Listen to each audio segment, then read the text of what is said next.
there are millions of new users on ChatGPT when they release their image generation software. And that received some press from as far as like, oh, is this green for the environment? But at the same time, that's growing just because of adoption. It's a little bit different, in my view, than growing because of building. And so really coming back to the theme, or what I believe is a theme of one of the main themes of today, is the scaling in terms of the model building or the model training. And so there, it's things like DeepSeek showing that, hey, you can do this a lot smarter instead of just burning more fuel or burning more watts to build your model, watt hours to build your model.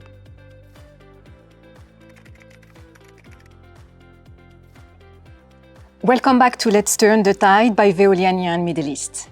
I'm your host, Nadine Zidani, and we are continuing our special AI series, a collaboration with Sorbonne University Abu Dhabi, where we bring you thought-provoking conversations at the intersection of AI and sustainability. Today, we explore a new area of AI that you may or may not have heard of, green AI. The movement to make artificial intelligence more energy efficient, transparent, and aligned with our climate goals. To explore this topic, our guest today is Dr. Samuel Feng, Assistant Professor of Mathematics at Sorbonne University Abu Dhabi and researcher at the Sorbonne Center for Artificial Intelligence. He teaches in a mathematics program focused on AI applications and conducts research on building efficient, interpretable models that tackle real-world challenges, from decision-making and healthcare systems to sustainability and infrastructure. Samuel, welcome to Let's Turn the Tide. It's great to be here. Thanks for having me. It's a pleasure to have you. And we are very excited about this collaboration with Sorbonne University Abu Dhabi. So I want to start our conversation with, when we think of AI today, what comes to mind immediately is, the large language models like ChatGPT and Gemini. Can you briefly explain how these models work and why do they need so much energy? Sure. That's the question of the hour, I think. So the one thing about models is I tend to find that the general public doesn't really understand them very well. And there are kind of two important concepts that are usually missed. And that's the distinction between training or model building and what we'll call today serving. Serving is what happens when you pull out your phone and you download ChatGPT or Gemini and you give it a prompt and it gives you something back, and it's starting to get really, really cool and exciting to do that, right? But training is kind of like the entire factory of tech people, data centers, large computational clusters that are needed to build these modern large language models. And that ends up being really, really important for our conversation today in the context of green AI. And we don't talk enough actually about training. Yeah. We put a lot of emphasis on the usage of AI, but not on training the models. Right. That's exactly right. So when it comes to the energy demand, so I guess, the more, AI is evolving, and it's evolving quite fast, the more energy we will need actually to feed, these machines. Do you have any figures in mind and perhaps, comparison that kind of help us to understand the scale of it? Sure, yeah. I mean, so the thing that's really exploding exponentially is the size of the amount of energy needed in order to train the most modern models. So as an example, GPT-3, which was a few years ago, at least according to a figure, it was around 1,300 megawatt hours of energy was needed to train it. That means to just build the model. We're not even talking about the cost it is for many users to use that model, but just to build it, it took about 1,300 megawatt hours. So that translates to about 120 modern homes annual power usage. Okay, so you build it once, and now you have a model, and then from that model, people can use it, and when they use it, that's a lot less power. I can give you a figure on that in a second. But then, fast forward 4 years later to GPT-4, which is what most of us carry in our pockets right now, or at least access to it. That took, at least according to some estimates, around 60,000 megawatt hours. So we're talking about a 50-fold increase in just a few years. And just to translate that into homes, that's around 5,500 to 6,000 homes a year. So right now, that's still, okay, 5,000 homes, that's a lot. But it's the fact that this scaling, this growth, shows no signs of slowing down. And how many more doublings and how many more 50 times growths can happen before we start running into serious issues of where is that power going to come from? Does that mean we are going to start, burning more fossil fuels or anything that we are hoping that won't happen just to serve that hungry computational power needed to build these models? And of course, the fact that there's such a big political competition and international competition of different companies competing for who's biggest, who's best, who's winning, that kind of drives the desperation even more to kind of use whatever sources are necessary to build that next best model. So that's kind of the context of the training side of it that I find really interesting, first of all, just as an academic to think about, but also a little bit concerning or very concerning given where we might be in just a few years' time. And that's just for one model. Exactly. You took the example of ChatGPT, yes. But nowadays we have, I don't know how many models around the world. Exactly. So that's a really, really good point. So OpenAI, who developed GPT, they're training dozens of models. You talk to any employee who's currently working there, they only release certain models to the public once they're kind of production ready, but they're always building. They're always building. And that's just one of many companies. You've got Meta, you've got Anthropic, you've got DeepSeek, you've got many companies around the world who are building these really, really large models and using lots and lots and lots of power. Yeah. You mentioned DeepSeek, and I think we had a conversation about that before the recording the podcast. And I want to come back to it because it was kind of a breakthrough, in this AI, world a couple of months ago. So, and I want to share with you a couple of figures because I've been doing some research and I was quite interested about it. So apparently to train DeepSeek, they needed 55 days using around 2,000 GPUs that cost around $5.6 million US. In comparison, GPT-4 that you mentioned, they used 10,000 GPUs and cost between 60 to 100 million US dollars. Why does it matter? And what does it tell us about energy use in AI?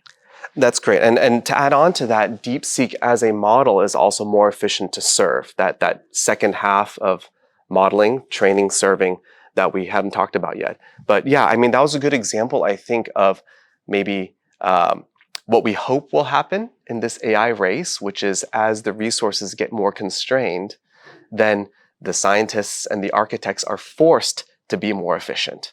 But basically, that's exactly it. So DeepSeek, they were able to build into their architecture ways of being more energy efficient.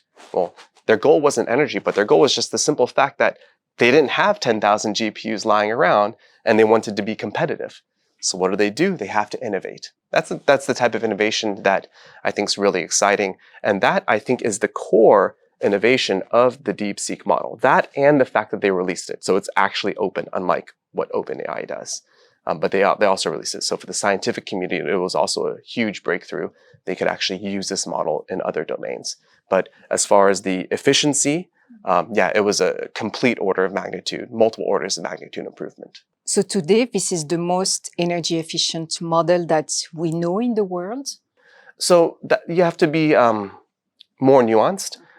You can build a model that's, or the trade-off here is between performance and efficiency.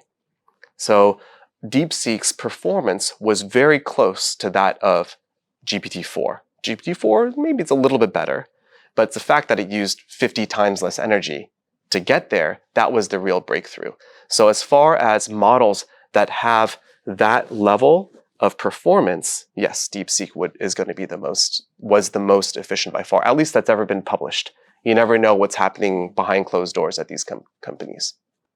Interesting. So as the demand for AI grows, I mean, as we can imagine, so does the need, of course, for data centers. And of course, energy consumption to, cool and run, these data centers. Can you explain us a bit more the environmental impacts of, today's AI infrastructure in the world? Yeah, I mean, so, data centers, you can actually break down, there are a few different resources they use. The most obvious one is power. And you can read in the news, even the big companies, Microsoft, for example, they've invested in building a nuclear power plant just to fuel its future expected need for energy, for power. And a lot of other companies, Meta notably, they've done similar types of things. You even read kind of fantastical stories of people trying to build data centers in space in order to cool them, all sorts of things. And so, yeah, data center usage, it's projected to be really, really big by 2030. Some estimates, are talking about data center usage will be that of, maybe the 5th largest economy in the world, like something like a country like Japan or something like that. That's how big it will be as far as power consumption, if we continue this scaling. And there's no reason to think this scaling will stop, given the current incentives for companies to keep pushing. But the other thing that we don't want to forget about is the water consumption. The vast majority of these data centers, many of these data centers are water cooled. Now, they don't have to use potable water, right? They can use gray water in order to do their cooling, but that's still a lot of water. And I think I was reading some figures where the amount of water used by a large data center now might be in the hundreds of millions of liters per year. So that's a considerable amount. Yeah, it's a considerable amount. And again, with the growing amount of data, that's yet another burden on the infrastructure of delivering all that to a specific site. That really, that's all it is just a bunch of computers. Mm-mm. And it's not going to slow down. Yeah, that to me is the most concerning thing, is that nobody in this game has any incentive to slow down, because there's so much political pressure to win, to have the next biggest model. We're expecting a DeepSeek 2 to drop pretty soon. Oh. And we're all looking at, are they going to get performance gains by increasing their consumption as well? I mean, given how successful they were beforehand, they received a bunch of funding to buy a bunch more computers if they so choose to use that for that. So who knows? But that scaling is the big thing. Because when it comes down to it, the resources consumed boils down into, you can consider maybe 2 parts. There's the size of the model, which is bigger and bigger and bigger, and that's been growing for decades now, actually. And then there's the amount of data. So if you have more data, you can even have the same model size, but you're still going to use a lot more compute, because you have to process all that data to learn the model, to build the model. And this is what's going to happen. Yeah. Because I guess we need more and more data to be, even more, reach good performance. Exactly. And I mean, kind of the scary thing or the concerning thing is the models that we have now, they're ChatGPT 4, for example. It basically, you can think of it as almost took into consideration all the text data we have. And that's around maybe 2 terabytes worth of data. If you take all the books that have been written, all the text data, it's not that much. Like 2 terabytes, it's a lot, but it's not that much. If you go to the current models, they're trying to now bring into images, right? You see multimodal, you see diffusion models and things like that. And there's probably a couple hundred times that in the world already with Instagram photos and everything. But for example, video data really has not been used to train any large language model right now. That's the frontier. But there's petabytes and petabytes of data waiting there to be used. So there's no limitation for data. So there's no limitation on what's available. It's just a limitation of, can we put it in there? Can we grow our compute to be wide enough to just eat all that data? That right now, unfortunately, means that we just need to build a bigger data center to use all of that and consume more. Yeah. Scary. Yeah. I mean, when you think about the scale of things, it's pretty crazy. I mean, it is a big engineering feat to get that many computers to talk together and work together and to build a model, right? But the consumption is really something else. Now, if we want to think how to reduce the the environmental footprint of AI, what are, in your view, some concrete strategies or innovation that can help these models to be, more energy efficient? What can we do? Yeah. I mean, so first of all, I think this is a good time to talk about the serving part, the other half of what happens with models and LLMs. I've seen a lot of misinformation out there about this. So if you were to suppose you're a regular ChatGPT user, maybe you use it a couple times a day, and you would get maybe, I don't know, a few thousand words a day from ChatGPT. The amount of energy that uses, according to kind of a back of the envelope estimate, literally I did this calculation this morning, would be something like charging your smartphone once. It's not that much. It's not that bad. Yeah. I mean, and so, especially given the amount of benefit you might get from that, because I do believe that this technology can really accelerate a lot of really good projects around the world. That's really not the limitation factor. Now, if you start having millions of people doing that, again, it can add up. But at the same time, it's benefiting millions of people directly, right? And so for me, there are gains to be had in terms of making the models themselves more energy efficient, meaning instead of maybe, so GPT-4, for example, an estimate is maybe 1 watt hour per, we measure this in tokens, but per 1,000 tokens, it's around like 700 words delivered. It's like 1 watt hour, for example. You can work on building models that instead might only cost half a watt hour per 1,000 tokens delivered. So that's one way to decrease it. But the thing is, that's really not suffering from the same type of scaling. It's suffering from scaling. There is a lot of consumption. There are millions of new users on ChatGPT when they release their image generation software. And that receives some press from as far as like, oh, is this green for the environment? But at the same time, that's growing just because of adoption. It's a little bit different, in my view, than growing because of building, right? And so really coming back to the theme, or what I believe is a theme of one of the main themes of today, is the scaling in terms of the model building or the model training. And so there, it's things like DeepSeek showing that, hey, you can do this a lot smarter instead of just burning more fuel or burning more watts to build your model, watt hours to build your model. But I think the hardest thing is changing those incentives. I really don't have direct answers for you. I wish I did. There are efforts happening right now. So for example, there's a French website called Hugging Face. That's where all the latest models are uploaded if they're to be released. And they do provide, for example, like an energy score for those. Little things like that are helpful. I'm in academia. I personally think that there should be more prestige and more respect given to researchers working on making models more efficient, even though the performance might not increase. Right now, though, there's still just so much emphasis on be more accurate, perform better, almost at any cost. And that frenzy is kind of what's driving everything. And it feels like a market pressure, nowadays, because it's all about, at the end of the day, all of those companies are businesses, and they have investors and targets also to reach. So that's exactly it. And I mean, I hope I can communicate this well, but and the way forward, there's an easy way forward. It's pretty straightforward. If you're a company and you have your data center, if you have 5,000 GPUs and you build your model, all of the evidence points down to the only thing limiting you from doubling your model performance, or making your model, doubling isn't the right word, but making your model better, is just buying more GPUs and just growing that. And it's hard when there's such a simple solution dangled in front of a company or a corporation not to just take that as their path forward. We have the data already. We have the mathematics, the algorithms already there.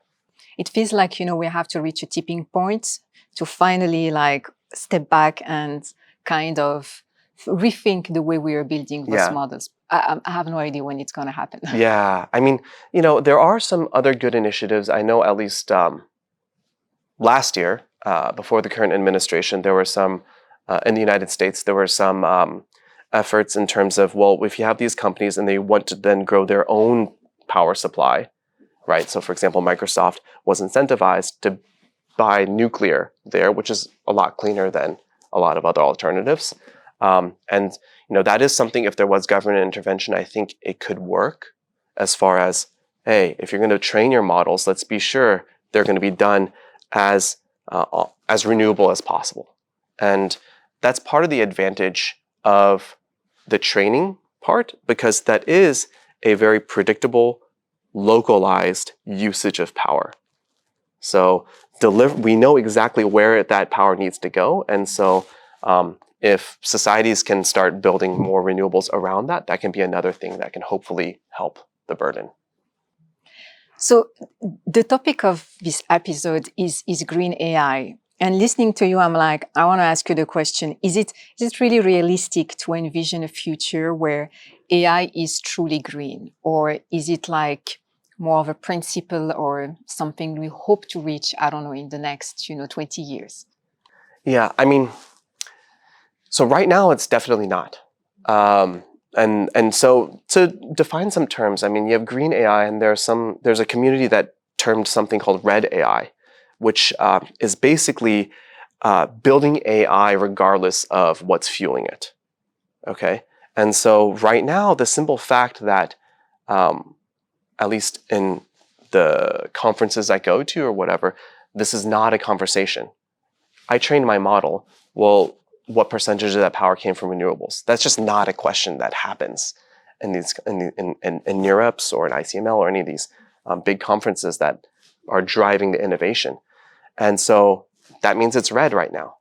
Green AI would mean that the greenness of the technology is a central part of the conversation. I think that would be the first step to us even being able to call that green AI. I don't think it's hopeless. But as I'm sure you understand better coming from the corporate world, I do think it takes a change in incentives, right?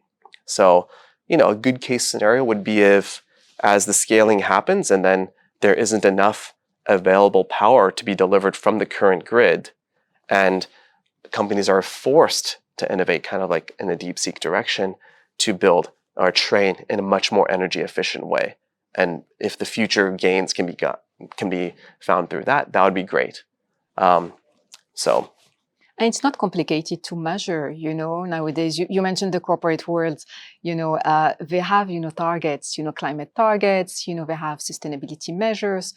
It's not far-fetched. I mean, it's not complicated to put in place and have, also targets, on the energy consumption, used by AI. And I heard, lately I was also at a conference, and I heard that one of the big players, in the tech world, like completely exploded its targets, its sustainability targets, because of investment in AI. So they were on track to net zero in the next 10 years, but you were very open about it. Because we invested in AI, well, now we are definitely not on track, to reach our targets. Yeah, I mean, that boils down to a little bit of some other stuff that I've worked in with renewables is, right?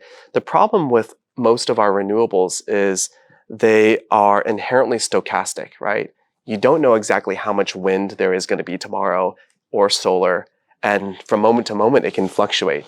And you can't really turn it off or on at your own will, right? That's why fossil fuels are still used right now, right? They're used, you can turn it on and you can deal with peak usage or whatever. And that's the thing that is happening, right? Is, well, if you show a company that's profit driven to say, hey, if you just flip the switch here, you're going to achieve your profits, we're asking them to not do that. And so the incentive structures really have to change where it's not, or it doesn't make sense for the large corporations to do that. Let's hope for the best with the energy transition we are also living, Yes. that things, will get better. Mm-hmm. So Samuel, to wrap up this episode, we're doing a quick fire Q&A. Okay. Because we want to clear up common misconceptions about AI. So I want short answers only. Okay. Are you ready? Okay, I'll try. Number one, green AI just mean using renewable energy.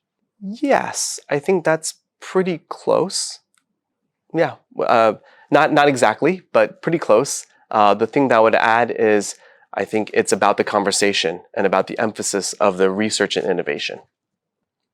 Number 2, stopping the use of thank you or please with ChatGPT can help reduce energy consumption. So I don't think so in a meaningful way. I think those serve a lot of people really well. They make machines more personable, which is a big deliverable of AI. So it might seem small, but I do think that I don't think that those are what the problem is. It was all over the headlines, few weeks ago. Yeah. Number 3, if AI help us fight climate change, it must be green. Nuanced, in the middle ground, right? AI can be used in order to predict weather better, or do a bunch of things better, or design better renewable energy sources. But at the same time, in and of itself, to be fully green, it does need to also itself be properly and responsibly grown. Finding the right balance. And last, number 4, the problem is the everyday use of AI, not the training of the models. Yeah, so that's the theme of today. I don't think so at all, yeah, in my opinion. The training is the biggest thing that's scaling right now. The usage for serving or the usage for the everyday use of AI, that's just scaling because adoption is growing, which to me is a very, very different type of scaling. Thank you so much, Samuel. That was a very, very insightful conversation with you today. Thanks so much for having me. That brings us to the end of our episode in our special AI series, brought to you by Veolia and Middle East in collaboration with Sorbonne University Abu Dhabi. A big thank you to Dr. Samuel Feng for sharing his expertise and helping us understand how AI can evolve to serve both innovation and environmental responsibility. Don't forget to subscribe to Veolia and Middle East YouTube channel and follow Let's Turn the Tide on your favorite podcast platform, so you won't miss what's coming next. Thank you for listening, and I'll see you soon.